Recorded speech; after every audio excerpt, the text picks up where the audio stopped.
So let's get started. For Dr. something, handwriting to be determined. Could you elaborate on coffee as a risk factor in studies of Italian something? The Italian cohort study, Okay. yeah. So we don't know much. I mean, the study is similar to what we have seen. It's an observational study, so it's something that we observed, or that was observed by the researchers. That wasn't involved in that research. In terms of the increased coffee consumption in that particular cohort, in those folks, there was a reduced risk of blepharospasm, and we saw this in Parkinson's as well. There was a longitudinal study that looked at, just asked all sorts of questions, and potentially there's a lower risk in Parkinson's as well. So we don't know exactly what that means, if it's real. You certainly shouldn't drink more coffee thinking that it's going to help your symptoms necessarily. It's really something that I think is a factor that was observed, but it should, potentially lead to more research down the line. There can be some effects of caffeine on the neurotransmitters of the brain, so there could be some effect there, but we don't know fully what it means. So it was just a point of, maybe there's a lower incidence in those folks, and maybe somehow caffeine can be protective, but we don't know exactly the mechanisms and if it's real even as of yet. So it has to be studied further. Okay. This is questions from two different people, and they're seemingly related. And I think they're for you, Dr. Mahant, but they may also have some relevance for one of the other doctors as well.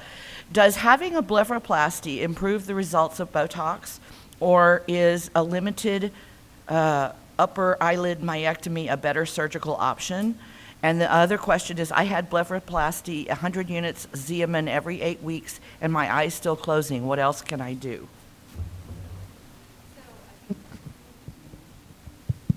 So I think I'll take the first question regarding, So study did show that with blepharoplasty, I'm not sure. That's a good question. Myectomy has been shown to improve, blepharospasm in particular. Blepharoplasty can alleviate or remove excess skin of the eyelid. And so if that is potentially getting in the way or increasing some of the vision obstruction from blepharospasm, then potentially it may help. I don't know that it's going to necessarily improve the results of the Botox, but I'm going to ask our expert over here, Dr. Samanta. Oh boy. The data, for improving blepharospasm is specifically, inclusive of a myectomy, right? So I think as Dr. Mahant had said, I think there may be some structural, a little bit of weight or bulk that may worsen or aggravate the effects of your blepharospasm that you're getting rid of. So there may be a little bit of, so that may have a secondary benefit, but typically one would not expect a significant change in or improvement in blepharospasms just from blepharoplasty alone. It's not considered therapeutic, and my experience has been it doesn't particularly change the, what I end up doing in terms of injections and dosing and the like. So, and I guess that the second part of the question then is, it really depends. So if you're getting a fairly high dose, or I think that was the second question. Is that right? The second one, was after blepharoplasty, 8 weeks, and my eye's still closing. Right. So if we're talking specifically about just blepharoplasty versus myectomy, then I think that's maybe about what I would expect is that there wouldn't be a big change. If there was a myectomy and it's still going on, then we're back to, have you tried different toxins? Have you tried, what has been the maximal dose, et cetera? There can be, should you maybe consider deep brain stimulation as a possibility? Are there other approaches, maybe non-Western, that might be helpful in terms of what's going on? And are you getting your, and have you been evaluated for dry eyes, and is that being adequately managed? So. Okay. And I think, okay, go ahead. Just want to comment about the first question. So for the blepharoplasty, I think you need to be careful with that, because oftentimes I see patients who have dry eye because of blepharoplasty, even whether they're doing it for blepharospasm or not. What happens is they kind of put like a little sling in the eyelid to lift it up, and so you can have increased exposure of the eye by doing that procedure. And so if you have blepharospasm, you likely have dry eye, and if you have dry eye, you really want to be careful before you want to do a blepharoplasty, because that's very hard to reverse, and oftentimes surgeons won't reverse it and you're stuck. So I would be very careful with that. Okay, this next question came from two different people, and it's very similar, and I think it's for you, Dr. Samanta. Is there evidence that zinc taken 5 days before Botox injections increases efficacy and duration of positive effects? And also, are there any foods, parentheses, zinc, you see helps before after injections?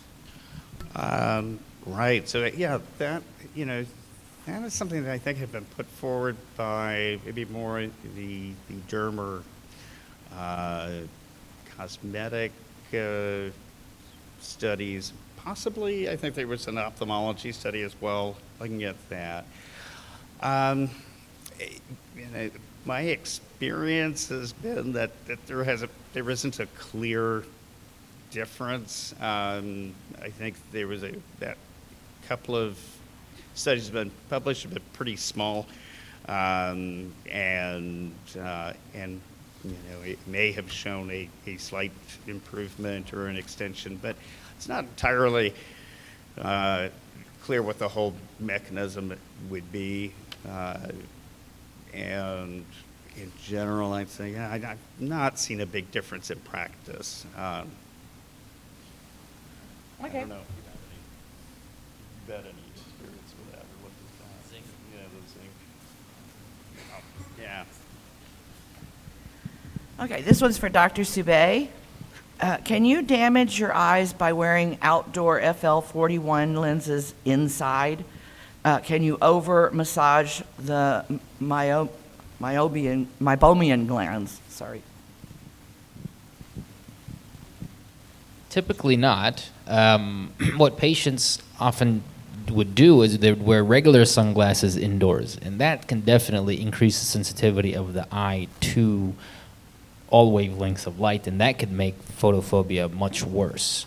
So if you're not going to wear the fluorescein 41 lenses, I would not wear regular sunglasses indoors. You can wear them outdoors, obviously, but that kind of justifies because of the presence of the sun. But indoors, I would not. But to answer the question directly, no. Typically, you wouldn't damage your eyes. And then what was the... Can you over-massage your meibomian glands?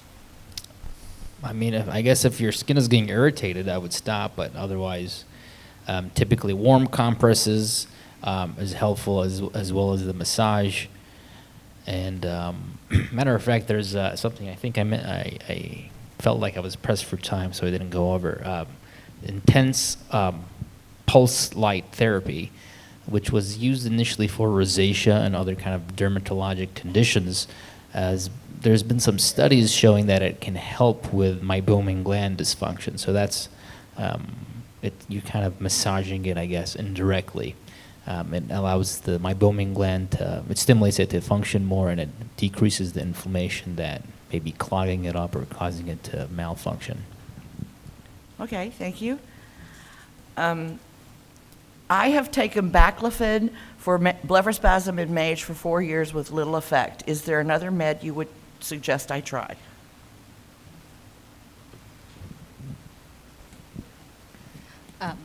As always, it's always important to contact your, primary provider for your blepharospasm care.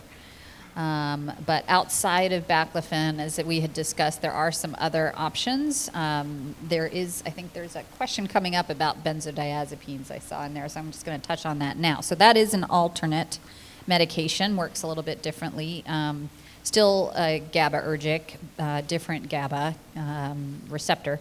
But that can be more effective. There is risk, of course, because that is the Xanax, Ativan, Valium family of medications. And so because it is a controlled substance, there are risks of tolerance, dependency, and so you have to be very careful with that. I will say in my patient population that have done well with clonazepam, particularly at night, it seems to lessen some of the severity on a daily basis, that patients have done quite well, and I've not had issues with dependency with it in general. That's in my practice population. It doesn't mean we don't need to look for it or that it's not a risk. But I would say that there are definitely other options to consider. Again, just keep in mind as far as the percent benefit, it's really about 20, maybe 25% benefit that you get from medication. So I wouldn't sort of rely on that as your sole source of improvement for your symptoms. Okay, thank you. Any progress on long-lasting botulinum toxin? I guess that's mine. So yeah, there is a formulation that I believe is still based on the type A strain that has, I believe, concluded its clinical trial. Data collection is either recently filed with the FDA. There were, from my understanding, and I will just sort of say as a blanket statement, once you're applying to the FDA, there are some fixed timelines, but they're not forced to either say yea or nay. They can ask, we would like some more information, and that typically will extend the timetable for any drug or therapy by 6 months. So until something is officially approved, it is essentially guesswork to know when it's coming out. The hope would be, I think initially there was some hope that maybe towards the end of the year there would be an approval, but I think we're probably looking at sometime in the middle to late next year, if possible. If it's going to happen. I'm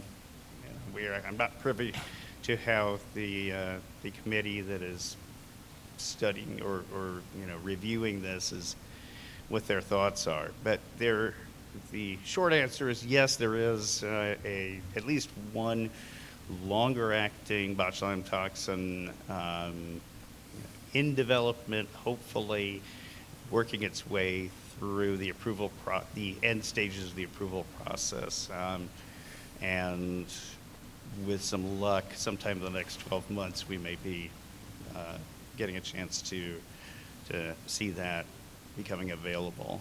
And the duration of benefit, the data that I've seen kind of, it can be interpreted in a few different ways.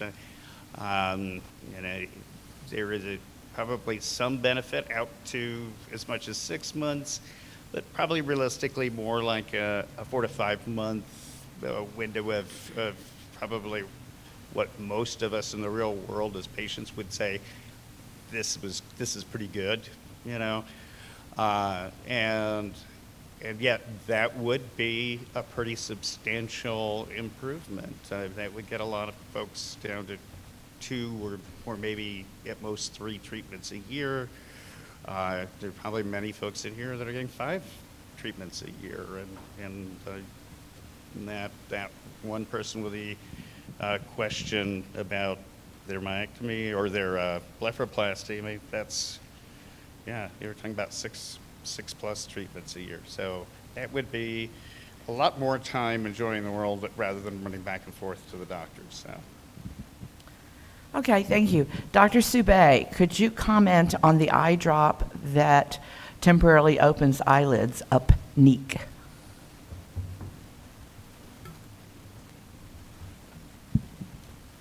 So I think it's a newer medicine. I haven't really used it or haven't really tried it on my patients or haven't prescribed it for my patients yet. But it seems like it's very promising, and it's a newer medicine, so oftentimes it's you really have to leave it in the market for a while to get accurate results. But I do have very limited experience with it. Okay, thank you. I think this is because we're already way over. They're going to be for the last question for this session. Here's what I can do is I can hold on to these questions, and if we can't get to all of them, then I can contact the doctors via email and ask these questions for you, okay? So I promise to do that. For myectomy or surgeries for blepharospasm, i.e. brain stimulation, do you see any better approval or coverage for Medicare or Medicare Advantage versus typical workplace insurance?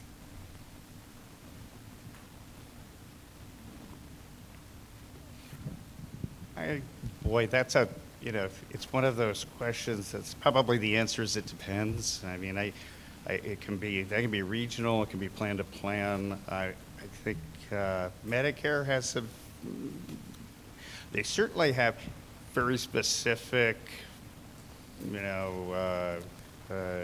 qualifications for something like blepharoplasty, and I believe there's, they have some policy on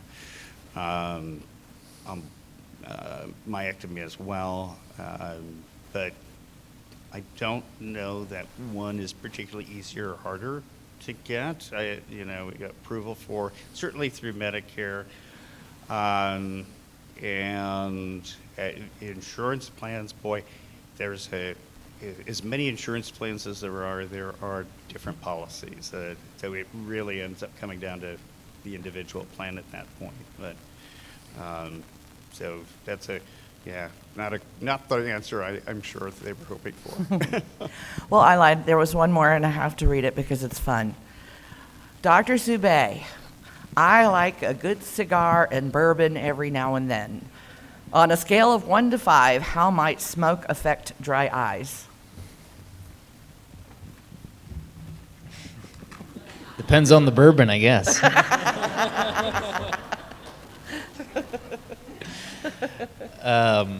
Well, yeah, smoking can definitely worsen dry eyes. There's not that many things that smoking helps other than your mood.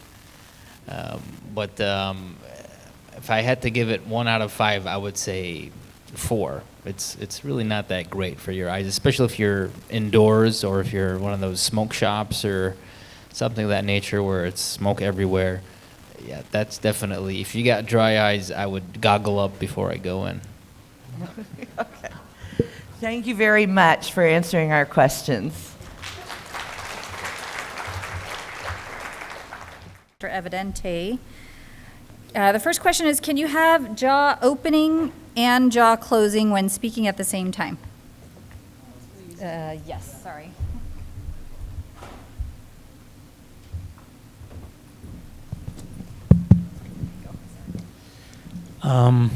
That's a tough question. The answer is yes, but very rare. So for instance, some patients of mine have dystonia can occur at rest or can be action-induced. Action-induced means at rest it's not there, and yet when a certain action is done, the dystonia appears. So it can be at rest or action-induced. So for instance, for jaw opening dystonia, the most common thing we see is jaw opening at rest.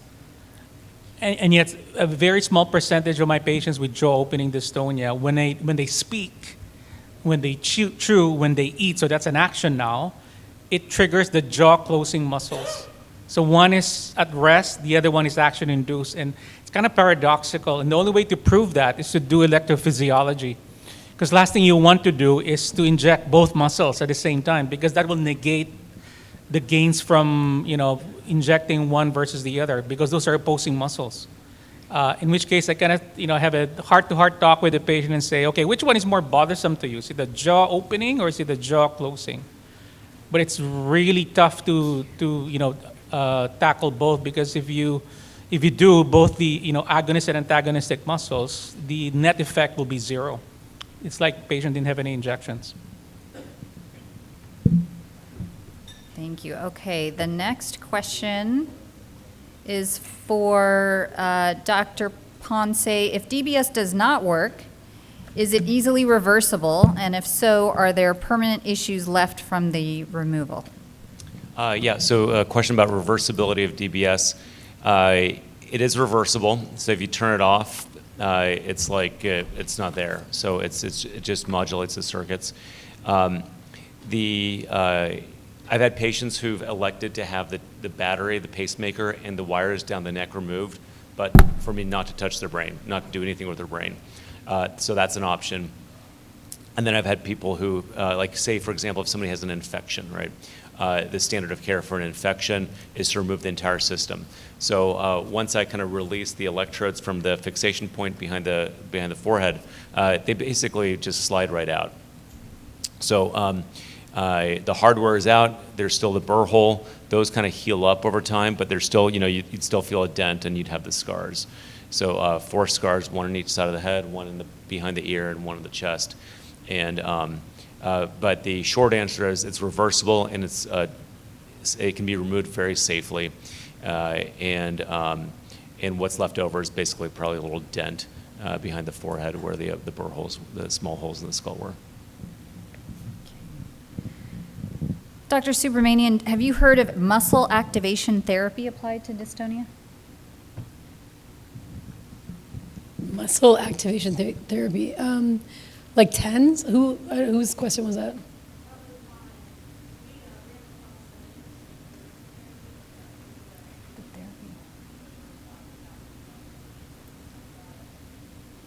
So I think you're saying that there is a physical therapist that there was a paper by a physical therapist, or you It was just saw a physical therapist that said. Right. Yeah. So. Yeah. So the paper that I put up about focal dystonias that looked at most of those patients were neck, sort of like torticollis, or there was some focal ones in the hand and the foot, and also musicians' dystonia. So with musicians' dystonia, the sense is that people who are really at the top of their game, or even writer's cramp, let's say, these are focal dystonias where people use, the limb or the body part a lot, and really have to be precise. And so the sense is sometimes that the brain is almost hyperactivated because it's using this area so much. And so sometimes in these sorts of problems, we'll send people to physical therapy to retrain the brain in some ways. So sometimes, and as I showed in that chart, you can either go overboard, so you can just do certain exercises in the body part to sort of see if you can retrain that body part. You can also say, hey, we're using this body part too much. Let's try to almost cast the limb or try to not, use it at all. Obviously, with the eyes, it's going to be hard, right? You can also sometimes, for example, if it's a musician and they're having, let's say, a violinist with vibrato, and they're just like, it's part of their playing and this is their whole career, can we use that hand and retrain, like, for example, to read Braille? It's like training the hand, the sensation, the brain of the same body part, but in a different way, and sort of reorienting the sensory maps, so to speak, right? So can we do that? And because we don't fully understand exactly what causes dystonia, but we're sort of the sense of, is there a mismatch between sensory input and motor output? And especially in people who are like musicians, for example, where they're sort of hyper sort of using, and the cortical maps of like the hand, for example, in some of these patients is like huge, you know, because that they sort of are so refined with their fingers. So the question is, can we retrain these areas? So I think to answer your question, if it's a physical therapist, hopefully they work with your physician and there's a bigger sort of team and people can look at what the exact idea is. You go in, you get assessed, and then give it, you know, some time, let's say 2 weeks. And maybe it's a time that you don't have to do too much of anything else, right? There's not too many other moving parts. You're not trying to attend your daughter's wedding or plan some, you know, whatever, right? So you give yourself some time and you give it a try, just like, you know, let's see, you kind of have a sense of what your endpoint is. You work with that person, you give them feedback closely, and then you can kind of assess at that 2-week mark. I think that's what many of these things are about, is sort of sometimes sensory tricks. Similarly, you know, people try certain things and can work with a person like a physical therapist who can really spend the time with you to listen to you and understand where you're coming from. So I'd be open-minded to it, but there are certainly people who found that too much exercise or too much use can actually worsen the movement as well. So, you know, you just want to make sure that you're not at a critical time, you know, and stressing yourself out because you did something that wasn't the most, you know, sort of helpful at the time. Dr. Evidente, another question for you. I have jaw clenching and have experienced very dry mouth from injections in the masseters, which affected the salivary glands. Temporalis injections are helping. Is there a danger of impacting salivary glands when injecting the medial pterygoids as well? Absolutely, yeah. So anytime you do injections around the face or the neck or the jaw, there is potential for dryness of mouth and indirectly dysphagia, which is difficulty swallowing. But we try to minimize that, but in several ways. One is to use the least dose. Number two, to be as precise as possible. Therefore, you know, use the EMG. And number three, use a more concentrated solution. The more dilute the Botox is, or the botulinum toxin, the more it spreads to structures that you don't want to influence. So those are the three strategies, more or less, to reduce the degree of spread of the toxin and minimize the dryness of mouth. Dr. Ponce, question for you. Oldest person question mark. So I think they want to know the oldest person you've implanted. Early 90s. So yeah, we've had patients in their early 90s. That would be kind of to treat unilateral essential tremor would probably be the condition that even action tremor disabling. Hey, I'm planning to be around for 7 more years. I don't want to live like this. It's a family decision. You know, making sure that family members who might advocate for them have a chance to speak up as part of that decision-making process. Great. Okay, I think we have a question for both Drs. Ponce and Dr. Evidente. Given the success rate of DBS, how long do you need to keep tweaking the Botox before you go for DBS? How much of a last resort do Bleph patients need to wait? I kind of want to use, at least for Bleph, at least 2 toxins, which are usually Botox and Xeamine. I rarely use Myoblock, which is type B. It's the only type B in the market because it hurts like the dickens. It's so acidic, so if you use it in the face, it really hurts. I rarely use Dysport. So I do at least try, I want to try at least a couple of these toxins and maybe at least 2 injection cycles each for these toxins before I kind of say, and of course the oral medicines if possible. And then only at that point would I probably say, okay, let's start talking about deep brain stimulation. But yeah, there's at least a couple of toxins that I usually use before I move on to something more invasive and radical.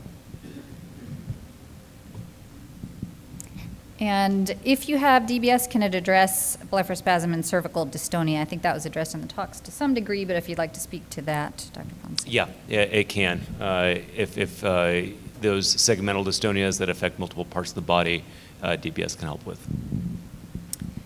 Dr. Subramanian, can Botox injections at the lash line negatively impact the meibomian glands, the glands that Dr. Subei spoke to, or aggravate MGD? You don't inject Botox so much. Dr. Evidente? The answer is yes, because all the botulinum toxins affect affect glands. The so-called autonomic nerves are also affected, not just the motor end plates, meaning the muscles, but it also affects the autonomic nervous system, or the nerves around the muscles that are or under the skin. In which case, anything that's driven by autonomic nerves, which means the glands, will potentially be affected by any of these toxins. All right, and then a question for both Dr. Evidente and Dr. Subramanian. What do you know about the relationship between blepharospasm and Parkinson's? Either one of you can take that one.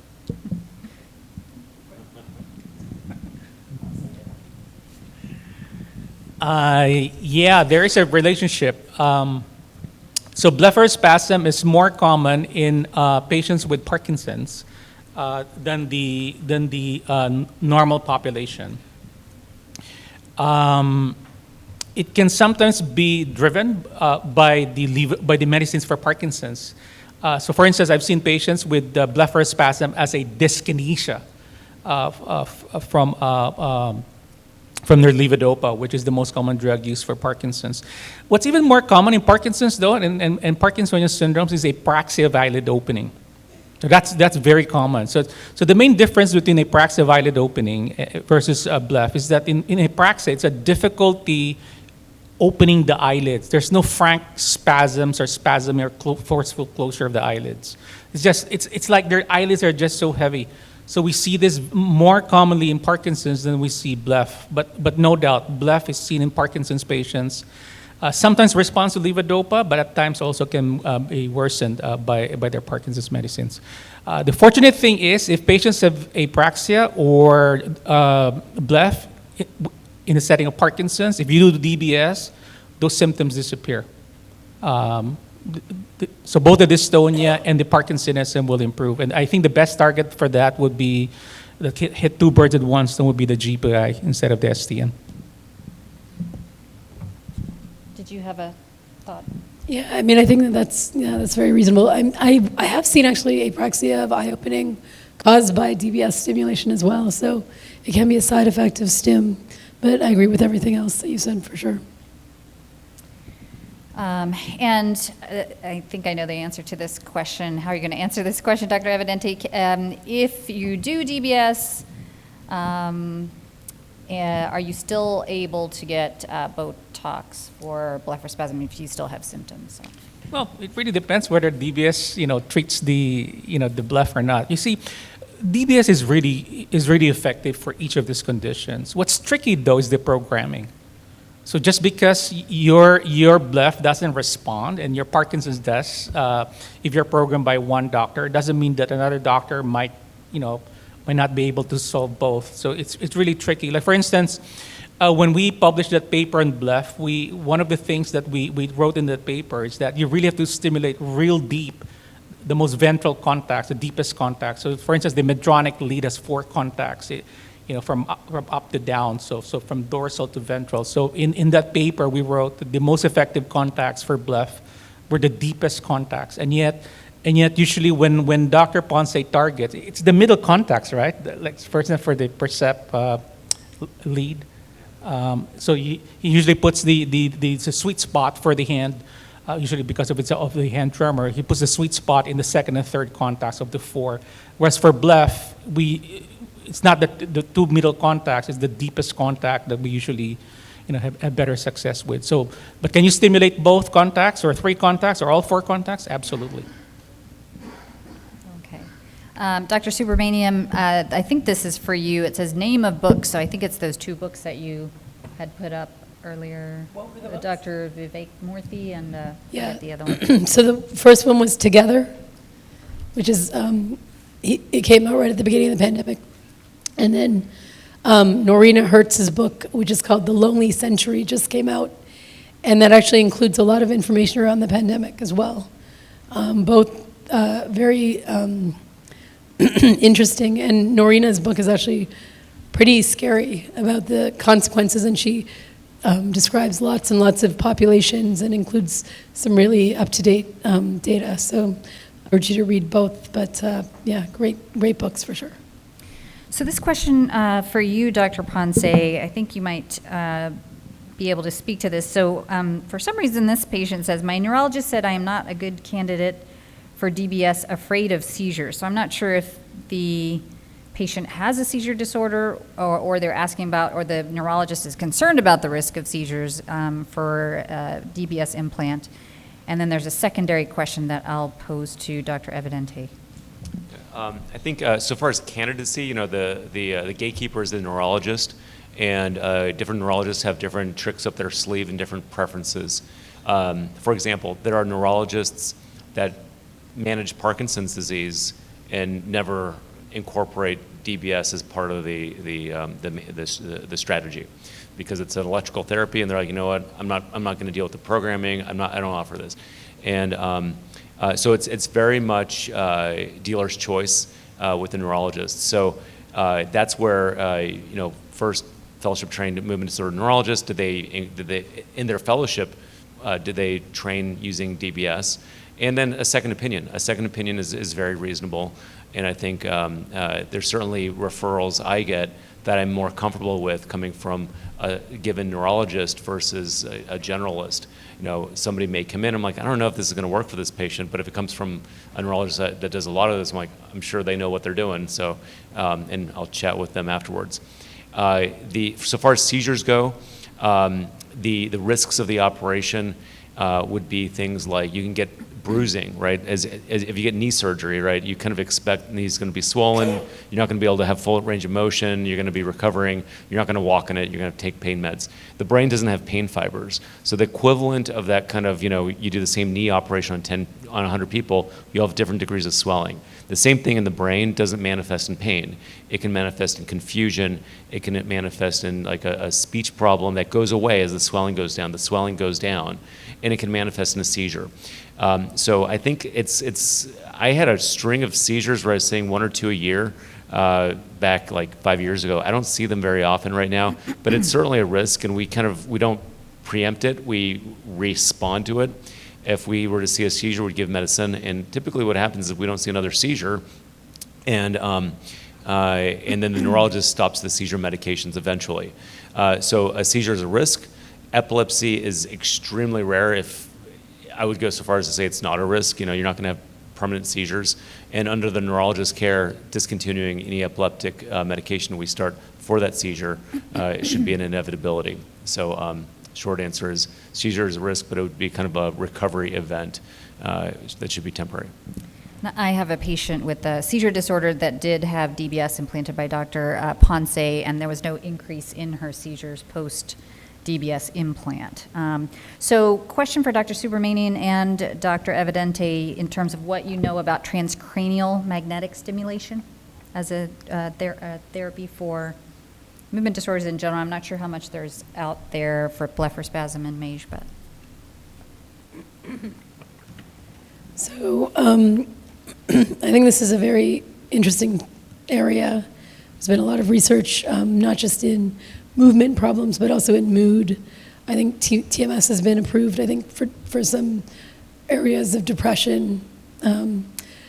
I think in general in movement disorders, dystonia's made some sense, especially focal dystonia, given sort of you're using a way to stimulate sort of on top of the scalp to sort of modify rhythms of brain function underneath. But to my knowledge, there hasn't been a lot of uptake on this as sort of a chronic therapy that has actually been FDA approved and used. I think it's a very interesting idea and may give us information on how to treat these sorts of disorders in the future, but I haven't really seen it being used in clinical practice, despite probably at least, I would say 10 or 15 years worth of research that I've been aware of. I don't know.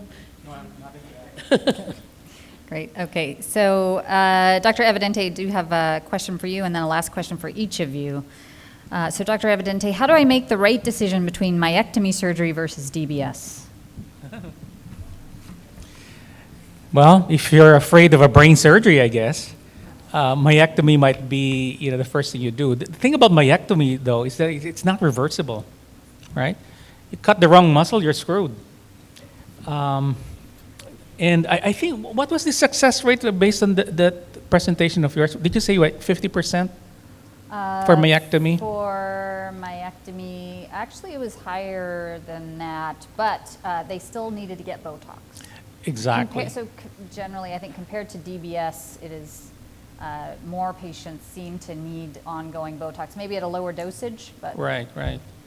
I would have to say, statistically, at least the cases I've sent to Dr. Ponce for BLEF, primarily BLEF, not tremors, but BLEF, those patients have long-lasting, enduring benefits from DBS. And I don't recall any of their patients needing Botox after. None of them. So I would say that I would think, and there's no good study comparing myectomy versus DBS, mind you, but this is just our anecdotal experience as a team. So far, I think DBS has a more lasting effect than myectomy. And I have a final question, which I think is a great question for all of you on the panel, as well as Dr. Boyd as well. So just in terms of your experience and in terms of research projects, how do you find out about research projects? So in terms of research projects you've been involved in, how do you get the word out? What do you recommend to patients in terms of how to find out about these? This patient says, I always hear about them after the research has started or is over. So in terms of good sources for getting involved in research projects. Well, a good resource would always be, clinical trials. Clinicaltrials.org is the governance site where every clinical trial is registered, and you can go there and look it up, and you can search by keywords. Clinicaltrials.org. Gov, yeah, thank you. In all directions, yes, that's right. I just Google it and then click whatever comes up on top. I think for surgery, it's always going to be treatment of last resort or some wacky things like putting additional electrodes and paddles. I think that, so I think for surgery, I would, it's often that the first person to raise their hand is not necessarily the right person for the operation. So I don't think for brain surgery, there's great directions I'd recommend. Yeah, if I'm not mistaken, I'm not sure whether has there ever been a study, a DBS study for MESH that you're aware of? I thought there was one. I thought so, right. There you go, yeah. But again, at least under the hands of Dr. Ponce and good programming, I think most if not all the patients that we did with MESH and the GPI were pretty effective. Yeah, absolutely. Yeah. I think GPI would be the safest. Yeah, I think that's why, it's probably why they were able to make a trial out of it, because they're saying, oh, let's look at STN. We have a rationale to study STN. So I'd feel much more confident with a referral from Dr. Evidente for this than a patient who meet the criteria for enrolling in a trial. Because the reason we're doing the trial is because we don't actually know what the outcome is. So there's a chance that you won't get the outcome you're hoping for. That's why they're studying it. Yeah, and I mean, I think largely subspecialty kind of support groups like this are helpful.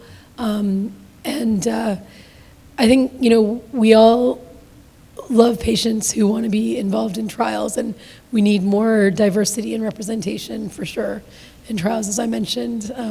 Everyone's sick of me hearing me say this, but when we look at, who's in trials, it's mostly men and it's 98% Caucasian, and that doesn't matter where you're recruiting for trials. So we have to change that so we can really apply what we're seeing to many more groups. So definitely if you're in a diverse, cultural, ethnic group or women, definitely get out and participate. It's, sometimes part of volunteering or advocacy.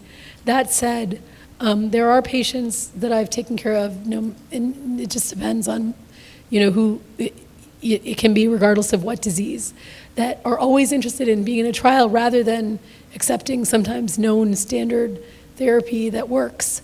And just because it's novel doesn't mean that it's necessarily going to be any better. So I echo what Dr. Ponce said. If you are struggling, if you have been offered a treatment that is tried and true, it makes sense. And even, I'm the integrative medicine queen. there are things that work very well. For this disorder, Botox is one of them. So I think, find the hands of somebody who knows what they're doing, maybe get a second opinion. I think trying things that are sometimes dangerous or paying a lot of money and going really outside of medicine in hope or desperation is not what we want to have our patients do. We want to have open communication and be, as your neurologist, able to help guide you. So, but we also want you to feel heard. So I think, we're willing to work with you in whatever way. And I don't know, Dr. Boyd, if you have any.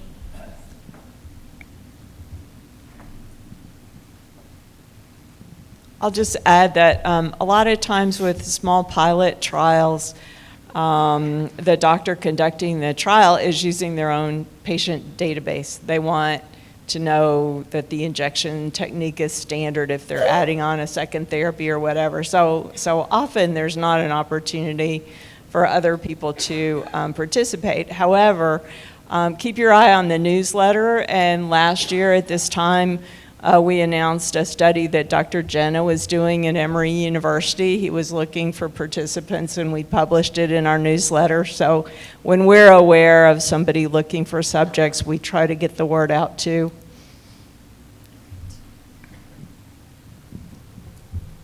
All right, I think that wraps things up, unless there's any final questions or, yes.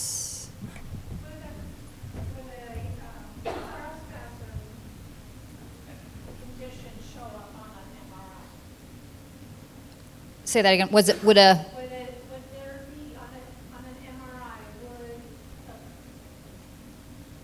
Would there be an abnormality that would signal the reader of the MRI that this could be blepharospasm? Oh, good question. Yes. So not necessarily. So there have been some studies that show some gray matter abnormalities, for example. Functional MRI is not something that's commonly done, but as far as your standard MRI, there are some abnormalities, but it's not universal. It's something that's popped out in some of the studies, but it's not something that neuroradiologists are seeing with every blepharospasm patient, and so it's not considered a standard investigation. It's really clinical.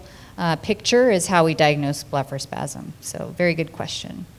Sure. Any others? Yes.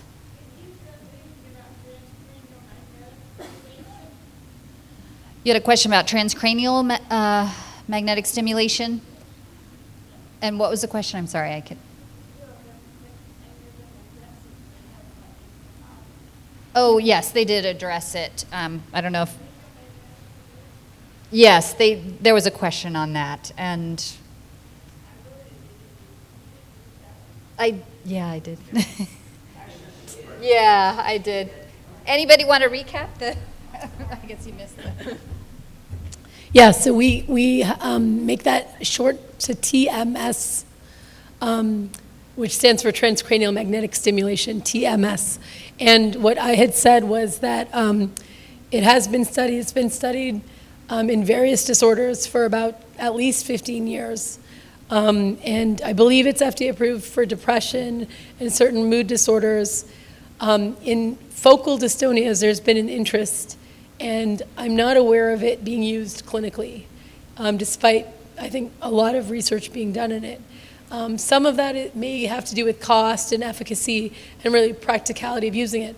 But I still think that it does hold some promise to understand what the sort of physiology of the disorder is. And so I think we'll continue to see some research in it, but right now there's not good effective treatments using that. All righty, any other? Yes, I don't know if I should come down there. Yeah, why don't you give me the mic? Yes, thank you. And you can you guys come to this one? Who had their hand up? I'm sorry, I can't see. Does the deep brain stimulator help apraxia?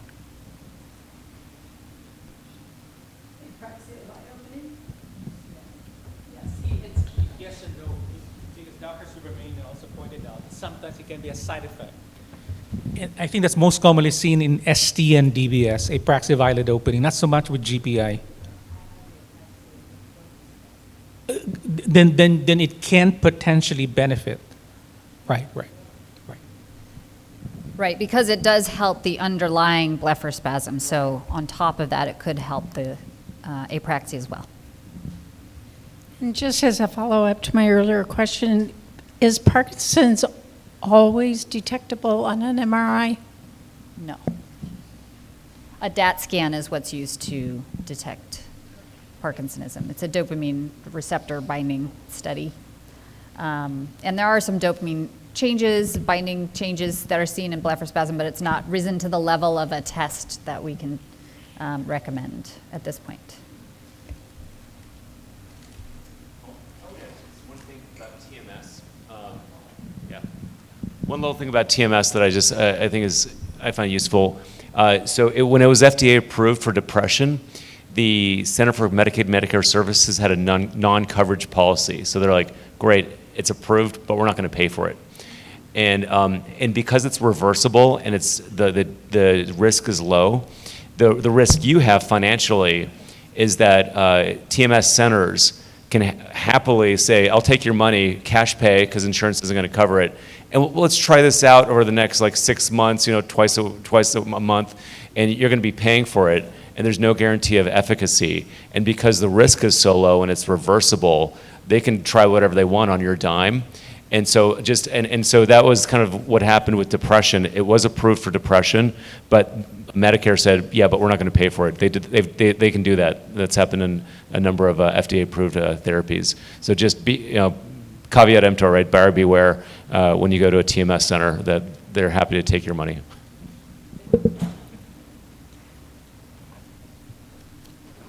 All right. Is that it? Do you have any final announcements?